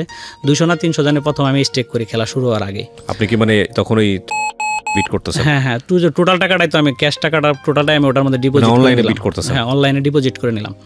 এই বুকির সাথে আপনার পরিচয়টা কিভাবে হয়েছিল? ফেসবুকের মাধ্যমে। ওরা অ্যাড দিত, মানে ফেসবুকে বিভিন্ন ইয়েতে ওরা ওই যে নিচে কমান্ড করতো ম্যাচ রিপোর্টের জন্য। ওরা নর্মালি ওরা হলো হোয়াটসঅ্যাপটা বেশি ইউজ করে আর কি। হ্যাঁ সেটা তো আমরা দেখতেই পেলাম যে সাকিবের ক্ষেত্রে আমরা যেটা, ওরা হলো হোয়াটসঅ্যাপটা বেশি ইউজ করে। তো ওই হোয়াটসঅ্যাপের থেকে পরে প্রথমে আমাকে হোয়াটসঅ্যাপ নাম্বার দেয় না, প্রথমে আমাকে স্কাইপে দিছে আর কি। স্কাইপের পরে হোয়াটসঅ্যাপ দিছে আমাকে। পরে হোয়াটসঅ্যাপ দিলে তখন আমাকে বলে যে এই ম্যাচটা কলকাতা জিতবে, খুব ক্লোজলি জিতবে, 1 উইকেটে যদি পরে ব্যাট করে তাহলে 1 থেকে 2 উইকেটে জিতবে, আর যদি আগে ব্যাট করে ওরা তাহলে 4 থেকে 5 রানে জিতবে, এরকম একটা ডিফারেন্স হবে। আর স্টেকটা করবি তখন যখন কলকাতা হারতেছে, উটটা বেশি, মানে কলকাতারে বেশি অফার করতেছে তখন। তো আমার কাছে 4300 প্রথমে 300 নিলাম। কলকাতা হারার অবস্থা, মানে কলকাতা হারবে এরকমই মনে হচ্ছে। লাস্ট উইকেটে প্রায় 23 না 24 রানের মতো লাগে আর কি। ওই দিন কলকাতা পরে ব্যাট করে আর কি। তো 23-24-এর মতো লাগে, তখন ওই সুনীল নারিন ওই ম্যাচটা জিতায় আর কি মেরে কলকাতারে। ঠিক আছে, ওই সময় আপনার কলকাতাকে মানে হলো 10-11 করে উঠ দিচ্ছে, মানে আপনি 1000 দিলে 10,000 পাবেন, মানে ওইখানে উঠটার সিস্টেম হচ্ছে 1 স্টেক করলে 11, মানে আপনি ওই 111 আপনাকে রিটার্ন দিচ্ছে। তার মানে 1 তো আপনি স্টেক কী করলেন, 10 আপনি প্রফিট পাচ্ছেন।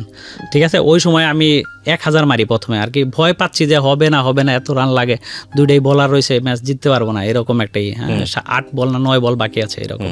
তো ওই ম্যাচটাও জিতে যায়, তার মানে কথার সাথে মিলা যায়। তো আমি তখন আফসোস সাথে মিলা যায়, ও বলে যায় কলকাতা হারবে না, কলকাতা জিতবে। ওটা ও কি বলেছিল, কলকাতা জিতবে। হ্যাঁ ওকে, যে খুব ক্লোজলি ম্যাচটা জিতবে আর কি, লাস্টে জিতলে 1-2 উইকেটে জিতবে, আর আগে ব্যাট করলে 5 রানে জিতবে। তো মিলে যায় আর কি। তো আমি তখন আফসোস করি, পুরা ডলারটি যদি মারতাম তাহলে তো কাজ হতো, আর কি দরকার ছিল। মানে লাভ করেছেন ঠিকই, কিন্তু তারপর আরো নেশা হচ্ছে। হ্যাঁ নেশা হচ্ছে। পরে আমি ওরে ওই টাকাটা দিয়ে দিই, পরে আরো 500 উইথড্র দিলে মানে আপনার মিনিমাম 4-5 ঘন্টা লাগে ওই ক্যাশটা আপনার অ্যাকাউন্টের হতে। ইন্ডিয়া চলে গেল থেকে আমি যখন হলো উইথড্র দিব, আপনার উইথড্র দিলে মিনিমাম 4 ঘন্টা লাগে, 4 ঘন্টার মতো লাগে আর কি। তো 4 ঘন্টা পরে আমি যখন ওটা উইথড্র দিলাম, উইথড্র দেওয়ার পরে ওই ওরে ট্রান্সফার করে দিলাম 500। ও পরে বলতেছে যে আমি পরে আমিই নক করি ওরে, মানে ওর প্রতি একটা ট্রাস্ট চলে আসছে আর কি। তো তখন আমার প্রায় 10,000-এর মতো ইউএসডি, বাংলাদেশি টাকায় প্রায় 9 লাখ 9.5 লাখ টাকা ইউএসডিতে আমার আছে প্রফিট সহ আর কি। তো ওরকে আমি নক করি, ও আমারে বলে যে আরেকটা ম্যাচ আছে আজকে, না লেট হবে, আমি দিব। পরে আমি কই এমনি নর্মাল কোনোই নাই, না নর্মালি নাই, ওটা একদম ফিক্সড, এরকম একটা এই বলে আর কি। আইপিএলে? হ্যাঁ আইপিএলে। তো সেমিফাইনালের আগে মানে কোয়ালিফায়ার আগে একটা ম্যাচ দেয়, ওই ম্যাচটা দেখি আমরা, মানে আমি আসলে কি খেলা দেখি আমরা আসলে। ওকে, মানে সবকিছু যদি ফিক্সই হয়ে থাকে তাহলে দেখে লাভটা কি? আচ্ছা, এখানে আপনি একটা ইনফরমেশন দিতে পারেন কিনা, যেহেতু বুকিরা ব্যাপারটা জানে যে আজকের ম্যাচটা ফিক্স, এতে ক্রিকেটারদের লাভ কি হয়, ক্রিকেটের সঙ্গে যারা জড়িত থাকে ওদের কি লাভটা হয়? আসলে আমি ওর সাথে কথা বলছিলাম, এরকম ওরা ম্যাচ কিনে নেয়, ওইটা হচ্ছে মানে এখানে তো অনেক টাকা খরচ হয়, একটা প্লেয়ারকে অনেক টাকা দিতে হয়, এখানে স্পন্সরের ব্যাপার আছে ওরা নাকি ওই স্পন্সরের থেকে ওরা ম্যাচটাই করে আর কি, 2-1টা ম্যাচ এরকম ফিক্সড করে যাতে ওরা ওই টাকাটা এখান থেকে উঠাই নিতে পারে। আচ্ছা, এরকম আর কি ও বলেছিল। আমিও নিশ্চিত না। মানে একটা বিষয় হচ্ছে যে এই বুকিদের হাতে যতগুলো চেন আছে, ধরেন একজন বুকির হাতে প্রায় 1000 চেন আছে, সো 1000 চেনের কাছ থেকে ও টাকা নিচ্ছে, অ্যাডভান্স টাকাটা নিয়ে নিচ্ছে যে আজকের ম্যাচের রেজাল্ট হচ্ছে এটা।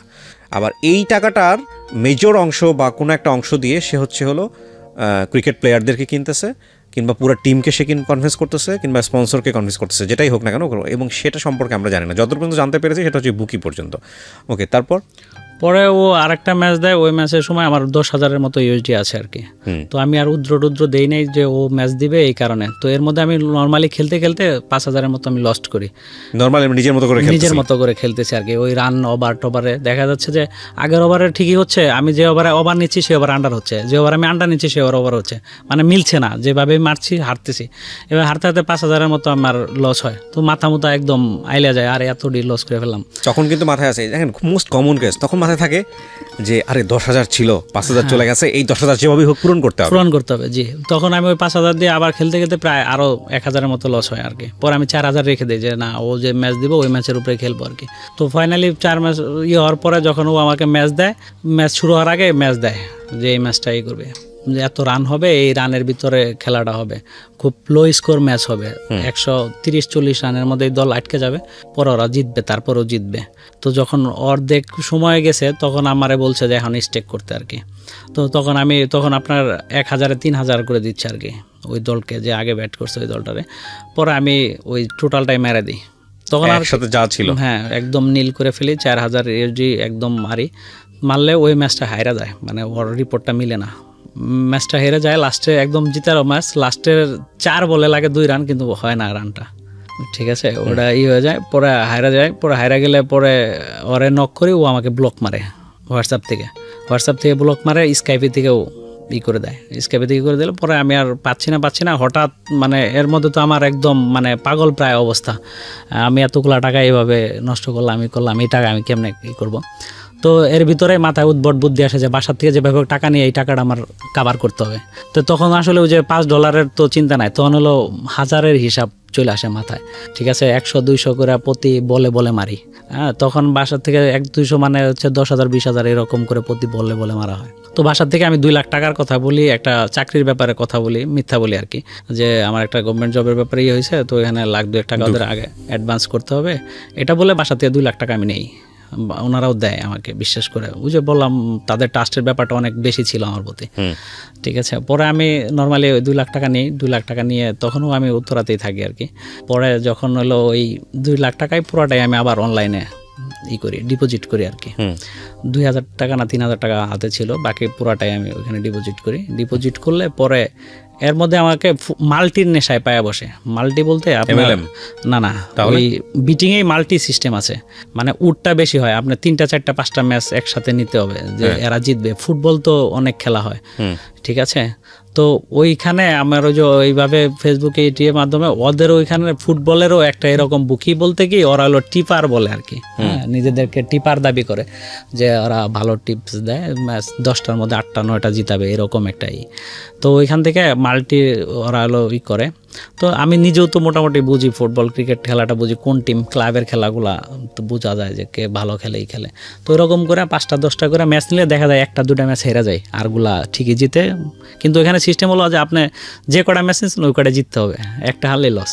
আচ্ছা, এটা হলো সিস্টেম ওইখানে, মাল্টির সিস্টেমটা হলো এটা। কিন্তু এটা আমার একটা নেশা হয়ে দাঁড়ায় যে প্রতিদিনই 1টা 2টা করে মাল্টি আমি আর কি যতগুলো খেলা আছে এগুলা গাইটা দেখি, মানে ওইটার অ্যাভারেজগুলো দেখি, আগের অ্যাভারেজগুলো দেখি।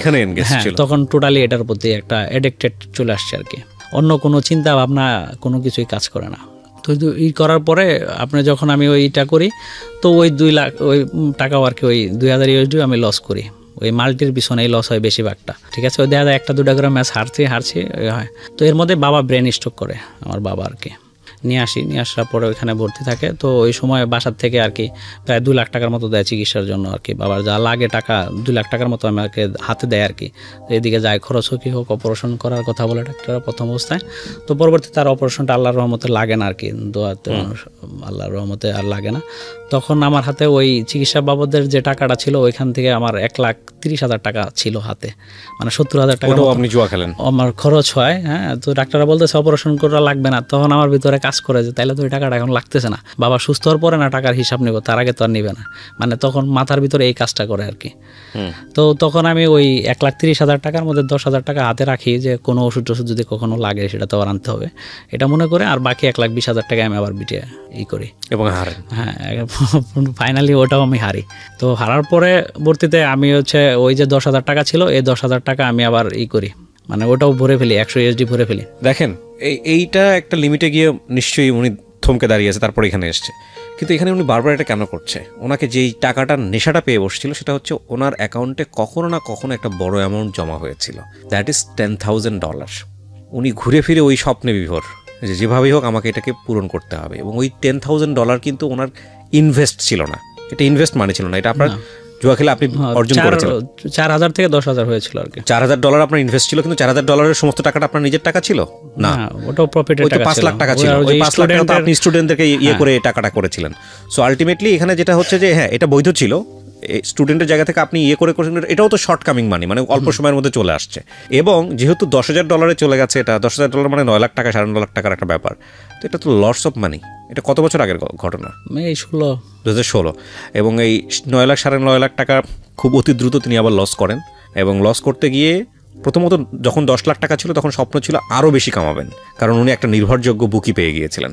এবং যখন এটা লস হয়ে গেল তখন মাথা খারাপ হয়ে গেছে, না এই টাকাটা তো আমার কাছে ছিল, এটা টেস্ট তো আমি জানি, সো এই টাকাটা অ্যাচিভ করতে হবে। এটা করতে গিয়ে উনি বাড়ি থেকে বিভিন্নভাবে বাবার ট্রিটমেন্টের টাকা বলেন, অন্যান্য টাকাগুলো বলেন, এগুলো উনি ইনভেস্ট করছেন। এবং তারপরে ওনার যাচ্ছে তো যাচ্ছি। বিশেষ করে যারা বেটিং করেন বা জুয়া খেলেন তাদের ক্ষেত্রে এই স্টোরিটা খুবই কমন, 99% কমন। যারা লস করেন তাদের ক্ষেত্রে প্রথমে একটা বড় অ্যামাউন্ট জমা হয়, ওই অ্যামাউন্টের সাথে স্বপ্ন জমা হয়, এবং তারপর তারা ওটা হারেন এবং ওটাকে রিকভার করার জন্য যা আছে তল্পি তল্পা সহ সমস্ত কিছু লুজ করেন। ওনার কোথায় গিয়ে থামছে এটা একটু জানি। তারপর কি হলো? তারপরে আমি ওইটা লস করার পরে ওই 10,000 টাকাও আমি আর কি 100 USD আবার ডিপোজিট করি। ডিপোজিট করলে 50-এর মতো হেরে যায়। এই সময় আবার একটা মেসেজ দেয় আমাকে একটা থেকে যে এই ম্যাচটা আজকে উইন হবে, ফুটবলের একটা ম্যাচ দেয়। এটা কি আপনার কোন এক বুকি আপনাকে মেসেজ? হ্যাঁ, আমি চিনি না, তখন ওকে চিনি না আর কি। তো আমি ভাবলাম যে কে নাকি অজয়রা, তো আমি আর ওটাতে করি না, কিন্তু ম্যাচটা জিতে, ও যেটা দেয় ওই ম্যাচটাই জিতে। এর মধ্যে আমি ওই 50 USD লস করি। তখন আমার ওর প্রতি একটা হয়। একবার কিন্তু আমি দেখেন মানুষ ভুল করে কোথায়, আমি কিন্তু একবার ভুল করলাম, মানে একবার বুকির মাধ্যমে কিন্তু আমি আবার সব হারাইলাম। তারপরে আবার ওর প্রতি আমার একটা চলে আসে, যেহেতু ফুটবলে ভালোই দিতেছে, তাহলে দেখি ওর সাথে কথা বলি। তখন আমি ওর সাথে চ্যাট করি আর কি। তো ও লন্ডনে থাকে এরকম বলে, তো ওর সাথে কথা হয়, ওর সাথে ইংলিশে চ্যাট করার পরে ও বিস্তারিত বলে যে আমরা একটা ক্লাব হাউস থেকে আমরা এগুলোর থেকে নিউজ নেই, মানে ম্যাচ রিপোর্ট নেই, তো এগুলা হয়। তো পরে ও স্কোর দেয়, মানে এই ফুটবল ম্যাচে 3টা গোল হবে, 2-1 হবে, এই দল জিতবে 2-1, এরকম স্কোর দেয়। মানে দল দিত, আবার গোলের কথা বলতো, একজ্যাক্টলি মিলতো এরকম। তো এরকম এখন আমার কাছে তো ইউএসডি নাই। এখন আমার চিন্তা ভাবনা এখন আমি আবার কিভাবে ইউএসডি ভরবো। এর মধ্যে ওই বাসার থেকে তো 2 লাখ নিয়ে রাখছি চাকরির কথা বলে, তখন আবার আম্মুকে একটু প্রেশার দিই যে আম্মু আরও টাকা লাগবে, ওরা তো টাকার কথা বলতেছে, নাহলে তো কাজ হচ্ছে না, কাজটা আটকে আছে এরকম আর কি, যে আরও 3 লাখ টাকার মতো লাগে। এর মধ্যে বাবা সুস্থ হয়ে যায়। সুস্থ হলে তখন আমাকে বলে যে ট্রিটমেন্টে কত টাকা লাগছিল, ওগুলো তো কোনো বলে। আমি বললাম যে সবটাই লাগছিল, ওইখানে তো ছিল না, থাকলে তো দিতে আমি আপনাদের, এরকম বলে আর কি কোনো রকমে ওটা ম্যানেজ করে নেই আর কি। ম্যানেজ করে নিলে পরে আবার ওই চাকরির কথা বলে আরও 3 লাখ টাকা নেই। তখন বাবার ব্যবসা ওই যে যখন আর কি ব্রেন স্ট্রোক করে, তখন ব্যবসাটা অনেকটাই লস হয় আর কি। মানে ওই সময়ে যাদের কাছে টাকা পাইতো, ওই বাড়ি থেকে কত টাকা নিয়েছেন? টোটাল বাড়ি থেকে 16 লাখ টাকা নিয়েছে। একদম বাড়ি থেকে নেয়? এটা একদম বাড়ি। নিজে যা ইনকাম করেছেন সেটাও তো এখানে দিয়েছেন? সেটা তো ওই যে পরে চাকরি করলাম, চাকরির টাকা, বেতনের টাকা 1 টাকাও আমি কোনো নিজের মানে বেটিং এ করেছেন? হ্যাঁ, আমি 2014 থেকে জব করি, প্রাইভেটে জব করতেছি। এর মধ্যে ওই ইউএসডি তো সব শেষ, মানে এখন টেনশন যে কিভাবে ইউএসডি করব। তো স্যালারি টাকা যেটা হয় সেটা তো একদম মানে থাকা খাওয়ার পরে দেখা যায় 20-25 হাজার একদিনেই শেষ হয়ে যায়। বিটিংয়ে। তো পরে আমি লোকাল থেকে মানে আমার এলাকাতে যারা বোট চালায়, বিভিন্ন অনেকে আছে যারা বোট চালায়, মানে ওই যে যাদের দোকানে জমা রেখে টাকা করে, তো এরকম অনেকে আবার করে, তো ওদের মাধ্যমে এক ছোট বাইরে দিয়ে এক জায়গা থেকে একটা ম্যাচ নেই, 1 লাখ টাকার 100 ম্যাচ নেই আর কি। আমরা ছোট দল নেই, 100 ম্যাচ জিতলে আমরা হলো 1.5 লাখ টাকা পাবো আর কি, 1500 করে বাজার থাকে আর কি। তো জমার কথা বলে, তো আমি একটা চেক দিই ছোট বাইরে, যে তুই এই চেকটা জমা দিয়ে দিস, কালকে সকালে ওরা করতে পারবে, এখন টাকা ক্যাশ নাই, ব্যাংকে আছে, নিয়ে নিবি। মানে ভুয়া চেক দিলে পরে ওইটা নিয়ে 1 লাখ টাকা করা হয়। ওই ম্যাচটা আমরা হেরে যাই, হেরে গেলে পরে ওই টাকা তো পরের দিন ওরা ব্যাংকে করলে ব্যাংকে তো ওইটা টাকা পায় না। পরে ওইটা নিয়ে একটু এলাকাতে মানে জানাজানি হয় বিষয়টা নিয়ে, যে চেক দেওয়ার পরে এখানে টাকা বিটিংয়ের ব্যাপারটা, এটা বাসার থেকে জানে আর কি। তো বাসা থেকে জানলে, বাসা থেকে যখন আম্মু শুনে, আব্বু তো যে অসুস্থতার কারণে যাতে ব্রেনে চাপ না পড়ে এটা ডাক্তার বলে দেয়, তো আম্মু এটা আমার এক খালা, মানে ছোট খালা, ওনার কাছে 1.5 লাখ টাকা এনে দিয়ে আমার বাসায় যাওয়ার জন্য ফোন করে আর কি। মানে আপনাকে জানায়নি ঘটনাটা? না, আমাকে জানাইছে, মানে আমার সাথে কথা বলছে, তখন আমি বলছি অনেক, মানে তখন কান্নাকাটি করছে, অনেক কথা বলছে আর কি। তো বলার পরে আমাকে বাসায় যাওয়ার কথা বলে আর কি। তো আমি বাসায় যাই, বাসায় গেলে তখন আর কি আম্মু ওনার মাথা ছুঁয়ে আমাকে কসম কাটতে বলে যে এই পথ থেকে আমি ফিরে আসবো, এরকম আর করবো না, এরকম আর কি। তো আমাকে তো এর মাঝখানেও আরও টাকা বাসা থেকে নিয়েছি, 20,000 50,000 এরকম করে বন্ধু বান্ধবের কাছ থেকে নিয়েছি, সেগুলো টোটালি ফ্যামিলির থেকে এবারে যে সব মিলে আরও 4 লাখ টাকা দিয়ে সব পরিশোধ করে আর কি। সব ঋণগুলো পরিশোধ করলে পরে তারপরে আমার জিজ্ঞেস করে আম্মু একান্তভাবে যে আর কোনো টাকা পয়সা কেউ পায় কিনা, থাকলে একবারে বলো, একবারে পরিশোধ করে দেবো, এরপরে জানি আর কখনো এই ধরনের কথা না শুনি। বাবার এই অবস্থা, ফ্যামিলিতে তুমি বড়, তোমার কাছ থেকে ছোটরা শিখবে, সব কিছু মিলে মানে আমাকে বোঝানোর চেষ্টা করে। তো আমার ভিতরেও ওই কাজটাই করে যে আসলে তো ঠিক, আমি তো ভুল পথে হাঁটছি, এরকম একটা চিন্তা ভাবনা তখন তৈরি হলে আমি তখন আর কি আইডিয়া করে মানে 1,70,000 টাকার কথা বলে দিই বাসায়। মানে এটা আপনার ছিল নাকি আপনি টাকাটা নিলেন? নেব, মানে এখানে ছিল 60-70,000 টাকার মতো পায় আর কি আমার কাছে। আর কিন্তু আমি বললাম আর কি যে আরো 1 লাখ, হ্যাঁ বেশি করে বললাম যে আমার 1.5 লাখের একটু বেশি আছে, 60-70,000 টাকার মতো, তাহলে এটা দিলে মোটামুটি সব ক্লিয়ার হয়ে যায়। তো আম্মু একটা ব্যাংকে থেকে লোন করে 2 লাখ টাকা লোন করে আপনাকে টাকাটা দেয়, কারণ ওই আমাকে টাকা দিতে বিজনেসের টাকাটাও তো অনেকটা শর্ট পড়ে যায়, বাবার বিজনেসটা কমে যায় আর কি, এরিয়াটা কমে যায়, বিস্তার থাকে না আগের মতো। পরে তখন আর আত্মীয় স্বজনের থেকে তো আর ওইভাবে আসলে এত টাকা কেউ দিতে চায় না গ্রামে, তো বুঝেনি, তখন ওই ব্যাংকের থেকে 2 লাখ টাকা লোন করে আর কি। লোন করে ওই 2 লাখ টাকা আমাকে দেয়। 2 লাখ টাকা দিলে আমি ওই যে টাকা যারা পায় ওদেরকে টাকাটা দেই না দিয়ে আমি ভাবি যে টাকা লস করছি, হয় এটা দিয়ে সব আবার আসবে, তা নাহলে এটু লস। আমি কিন্তু তখন ওই যে আম্মুর সাথে কথা দিছি যে আর খেলবো না, বিটিং করবো না, কিন্তু তারপরেও আমি আবার এই কাজটাই করলাম। তো করার পরে যখন আমি ওই বিটিং করলাম, বিটিংয়ে তো ওইটাও লস হয়ে গেল। লস হওয়ার পরে তখন কি করব মাথায় কোনো কিছু ধরছে না। এদিকে ওই টাকার জন্য ওরা চাপ দিচ্ছে যারা পায় আর কি, তারা যদি আবার বাসায় বলে তাহলে তো আবার বাসায় সব জানাজানি হলে তখন সমস্যা। একবার বিশ্বাস করে সব কিছুই করে দিছে। তো পরবর্তীতে আমি ওই অফিসে আমি অ্যাকাউন্টসে কাজ করতাম আর কি, অ্যাকাউন্টসে কাজ করাতে।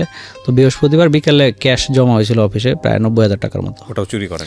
না, ওটা আমার কাছেই থাকতো, অ্যাকাউন্টসে আমি ছিলাম তো, ওই টাকাটা আমার কাছেই থাকতো, কিন্তু ওই টাকাটা রবিবারে লাগবে, মানে শুক্র শনি বন্ধ অফিস, রোববারে টাকাটা লাগবে, ঠিক আছে, রোববারে টাকাটা লাগবে। ওই সময় আমি ওই 90,000 টাকা দিয়ে আমি লোকালে ম্যাচ নিই। মানে মাথা কাজ করে না, একটা মানুষের ড্রাগের নেশাটা যেরকম ভয়াবহ, জুয়ার নেশাটাও সেরকম ভয়াবহ। আচ্ছা, তারপর পরে ওই 90,000 টাকা আমি হেরে যাই।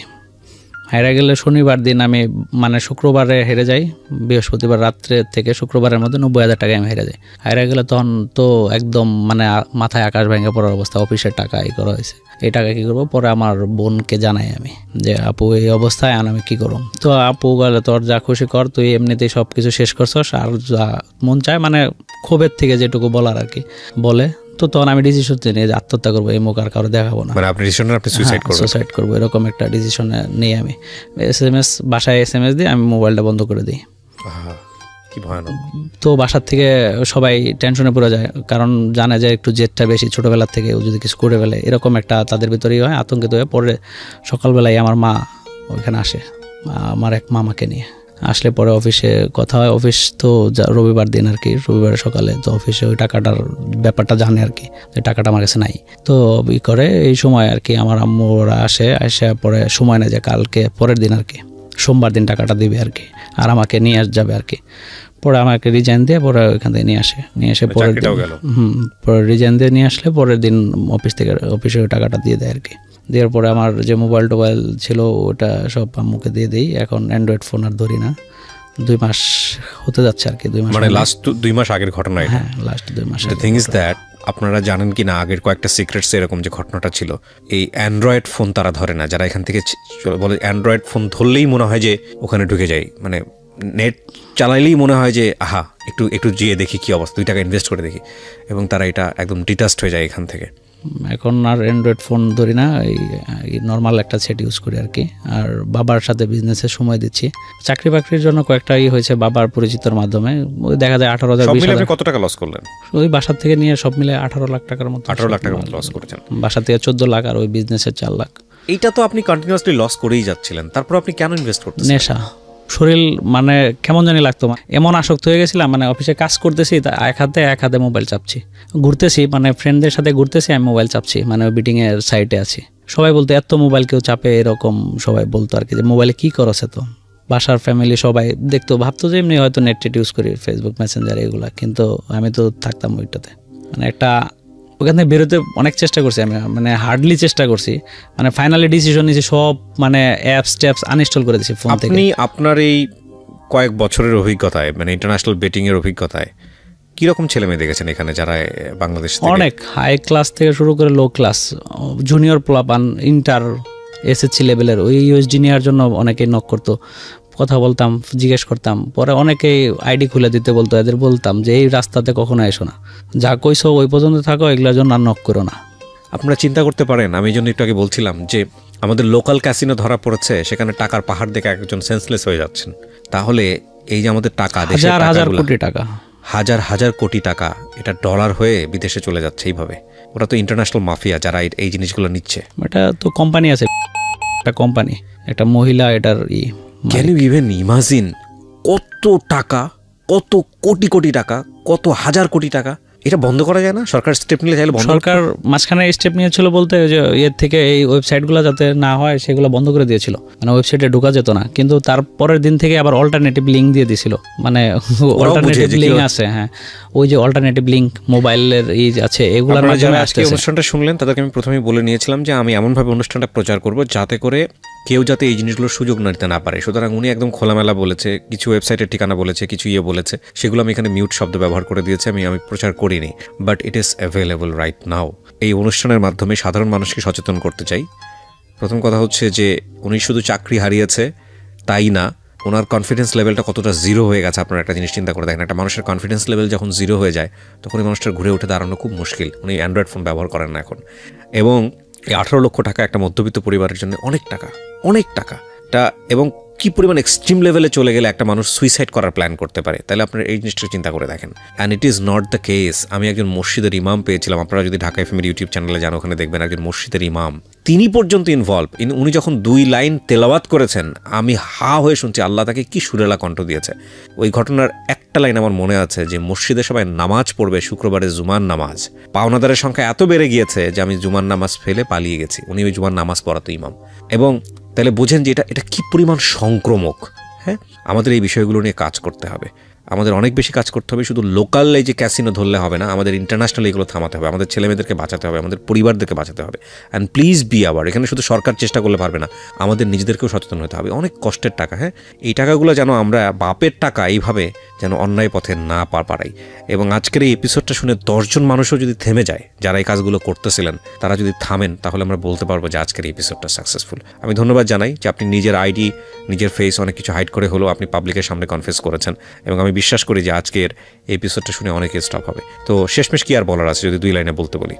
আসলে বর্তমান তরুণ প্রজন্ম এটার প্রতি অ্যাডিক্টেডটা বেশি, মানে সব ক্ষেত্রে। মানে আমি তো দেখছি, মানে আমার নিজের এই 7-8 বছরের অভিজ্ঞতায় যেটা বললি আর কি, যেটার সাথে সম্পৃক্ত অনেক। বাংলাদেশে কম করে হলেও কয়েক লাখ আইডি আছে, কয়েক লাখ, ঠিক আছে। সব এই টাকাগুলো আর এইখানে খেলে কেউ আর্ন করতে পারে না, মানে যতই লাভ হোক চলে যাবে, কারণ এটা এমন একটা নেশা, যতক্ষণ ইউএসডি থাকে ততক্ষণ স্টেক করতেই মন চায়। সেটা যে খেলা, এমনও গেছে যে আমি খেলা বুঝি না, হর্স রেস হইতেছে, মানে ঘোড়ার রেস খেলা হইতেছে, আমি জেনে না কোনটা ভালো কোনটা খারাপ, কিন্তু ইউএসডি আছে, মারতাম আইডিয়া করে যে এটা মনে হয় জিততে পারে, দেই এটাতে।